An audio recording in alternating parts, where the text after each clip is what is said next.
Hey everyone, welcome to Reverb. This is the third boss in the upcoming raid, probably. You're gonna have a lot of choices. I didn't mention this in the last video, but you can kind of go like 5 bosses, like right after the first boss. I'm just presenting them in the order I think is the easiest. So, this sheet's never public. This is in all my videos. This is just showing, it's literally just the dungeon journal. That's it. We copy paste the dungeon journal, write notes, etc.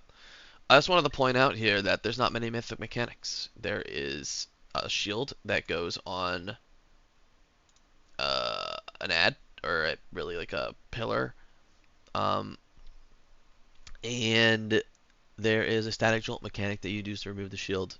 Those are the big changes. So the strat we're going to use, again, it's very similar to the heroic strat, or can be. The big difference, I guess, between the two difficulties is you'll get more pillars in Mythic, and I'm going to be showing off that footage, but in Heroic you get probably 2 less pillars, which is really, really good. Or pillars equal amplifiers. So, let's take a look at the raid plan first. This is going to feel overwhelming, but when we look at the video, it's going to feel way less overwhelming. So, as you can see, there's 22 slides. So, again, the boss starts here, and we're going to have our melee start here. The first amplifier is always dropped under the boss, so we want to bait it on that marker. Then, we'll go over that in a second.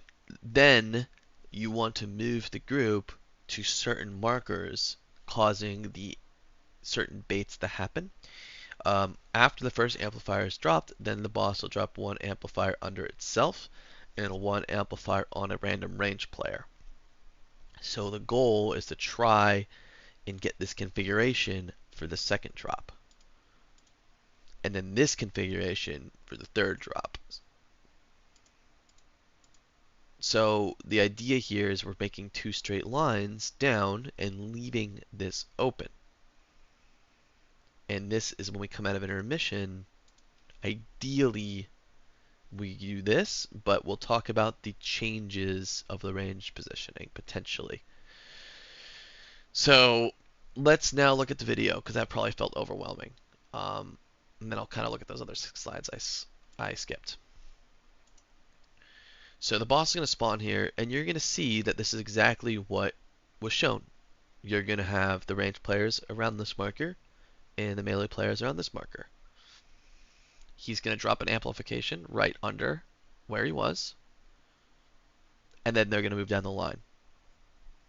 Now the boss cannot be close to these, I think it's 20 yards, but you can double check on the journal. So you can't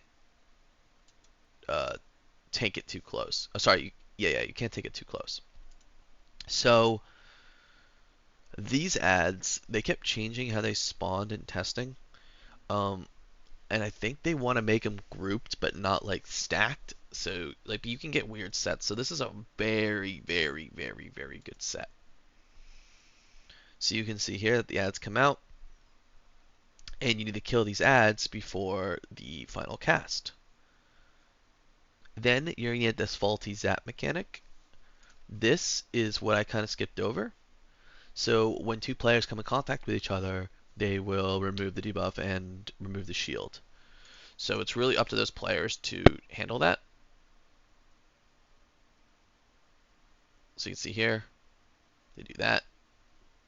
Sorry, I think when they touch each other, they don't remove. Only when you're doing it on a shield. That was a misspeak. But you can see that they ran in the shield, and now it's broken, and now there's clickers. So I don't have a fancy diagram to show you how the clicking is going to work. I'm going to use the raid plan and talk about how we're going to set it up. But you cannot let these things get full energy. So you can see here he's clicking, but there's this amplification cast coming up. He cannot be here in 2 seconds. Let's see if he leaves. Yep, so he leaves. He goes back, but it actually baits on him, which is really annoying. But it's not the end of the world. So it looks like the boss picks a target and then does it. So you probably need to go out a little sooner. But again, these guys are going to get it. They're going to touch each other. Again, not the end of the world. You can work with this. It's going to make one ability a little harder, and we'll talk about that when it happens. So these guys get it, they run, they break the shield, ads come out. Again, they're like trying to make them more stacked, as you can see here.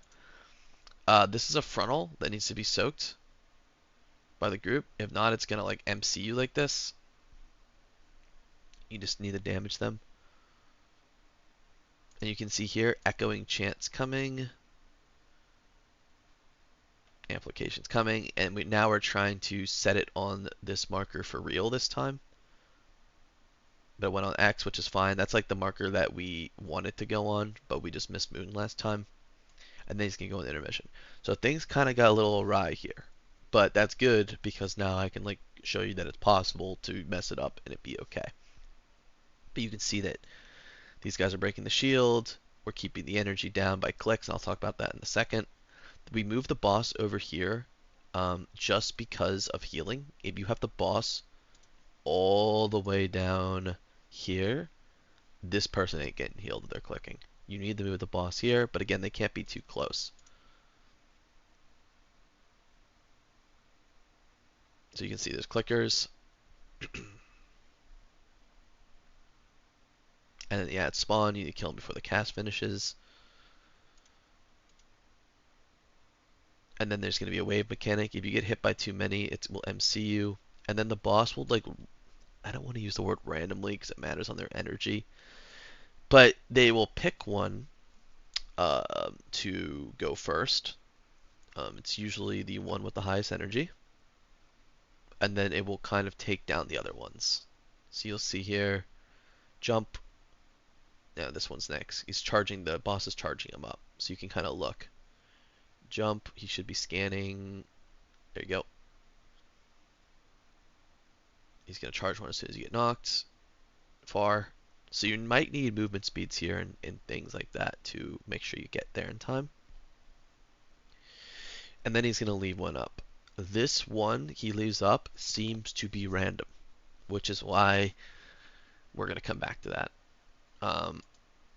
So we talked about this, how to clear, and now the first boss drop back from intermission. So this is really up to your plan and your tanks. Now in this situation, let's see what we do. We probably drop one on orange and one on moon. This is a pretty good RNG pool because the melee still get to walk in a line and the range still can bait on moon. So what they're going to do here is they're probably going to move the boss over the star, if I had to take a guess. Oh, this is fine. This is fine. So now what we're doing is we're going to drop him here and here. This is actually way better. Now, here's a situation. Well, let me explain that first. So this is why I kind of get the tanks full power. So the melee one will always drop, right? That's the first one. And then we want to keep it in that line. So instead of moving the star and range on green, they're going to move it to moon, range on green now. So when we get the next drop, it becomes this box. Now these ads spawned, and as you can see here, this is what I mean, kind of bugged, potentially, where it's like, I think it's supposed to be around the boss, but like, now it's not. So what we do in these situations is melee, hit this one, range hit this one. You can see here the melee all spinning here, and the range are all over here. Because we have to kill it before the cast. You get a frontal. This is just soaked. You can see there's a lot more people in here this time. And now we get this mechanic. Clear. And amplification's coming. You gotta get ready. So now like the range, I didn't talk about this, but the range need to be kind of like spread near this marker, and you can see them like, they can't get on the marker because they have the debuff, but they're really close. And no one with the debuff's doing it. Let's see what it picks. It picks someone on the marker exactly. We're good. And now range is going to go over the star, and melee's going to go down the line. And you can see here that we're clicking and we're dealing with these. Add spawn, frontal out. Please move the frontal to the range group. Thank you. The melee need to get in that. And some range.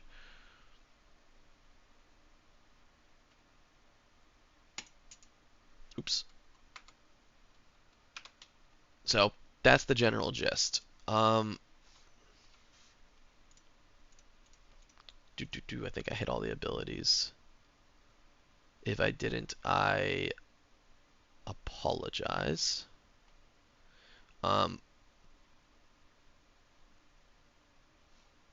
one thing to note is that there's echo, these waves come out when the amplifiers are losing power, which is why it's annoying to have them close to each other. And then I can MCU like this.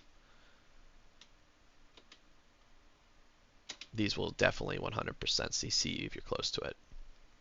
But now I kind of want to talk about how to deal with these amplifiers and the strategy we're using in terms of keeping their energy low. And I want him to click one so I can kind of show it off. And then I'm going to go to the raid plan.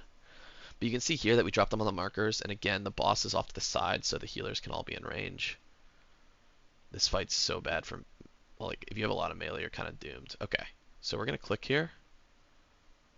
You can see he's at the edge of his range.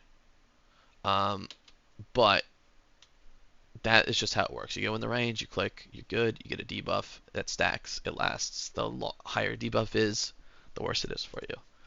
I think there's a slide that talks about. So this is just going through the phases, right? Like, hey, drop here, then here. Mega line. The boss goes in intermission, and then 2 pillars will remain. We haven't gotten that far yet. Let's see if he has a slide for it. No, it's okay. So the way this is going to, oh, he does. It's slide 11. Okay, perfect. The way this is going to work is, maybe I was missing it the whole time. Yeah, I was missing it the whole time.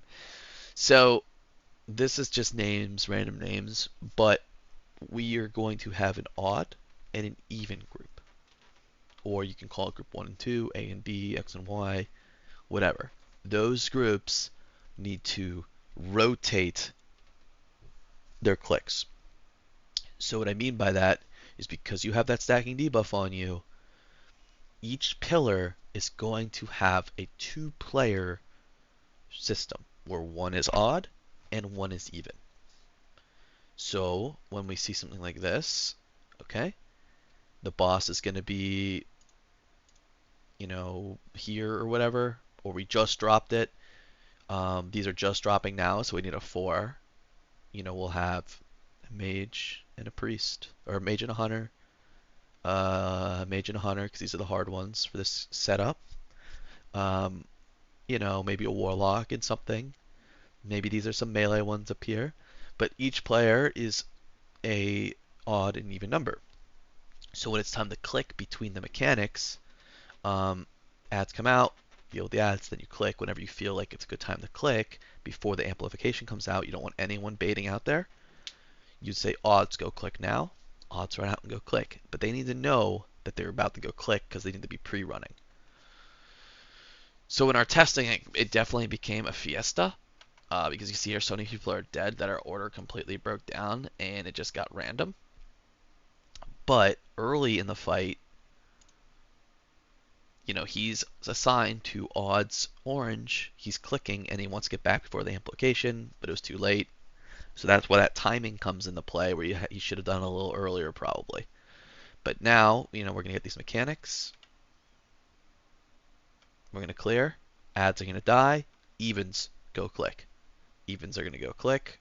He's clicking literally right now. You can see him. You can see them clicking. And now they're going to come in for the amps. And then we repeat. Odds next. Evens next. Odds next. So you need to have players assigned to everything and have backups just in case people die. Now, as I said, we can go forward. Come on. He's going to go in this intermission again. And again, you can't have any of these things get the full energy. If not, it's going to cause a wipe. You dodge all these MC things, the MC waves. And you just got to react. It goes up. We're going to get knocked. Dodge that wave. Look which one gets full energy here. Okay, good. Go, go, go, go, go. Repeat. You might need movement speeds for anything that's far away. Go, go, go. It's going to knock you in the way that you're closer to so you can kind of get a head start. And now you can see here, he's going to leave 2 up. So he gets out of intermission. He is left moon and orange up. Range is probably going to go to purple. Melee is going to go to green. You have the odd groups clicking now before the amp. The amp drops. and now the evens groups click, but as I said, it's kind of a disaster, so um, yeah. Or you could even wait and do it after this, but that's a little risky. Kill the ads. And see how they're kind of spread out? Like sometimes they would be like that. Someone gets MC'd. Just need to break him out. Gotta touch, yep, break the shields. And now you should have, this is probably the evens clicking in an ideal situation, but the wheels will come off. All these range are dead. Try the bait on purple. Melee one comes down. Yep, to X, and then range to far here. So unmarked, new blue. Ads are out. Do we wipe here? Yeah. So that is the whole fight, where now you will leave 2 up, and then he'll go in the intermission, and then I think Enrage is after, so this is basically Enrage after this intermission here. Probably. So, but yeah, that's the general idea. I can go over this one more time. Intermission 3 is going to be the last one. You're going to have like a configuration like this. You might have 2 unmarks here. But just remember, after every intermission, he'll leave 1 up. In Heroic, you're probably going to have 2 less on every single set, which makes it a million times easier. You can still follow this. You do not need to get the shields off in Heroic. It is going to be very, very easy. Other than that, hopefully this was helpful, and good luck in your progression. See you in the next video.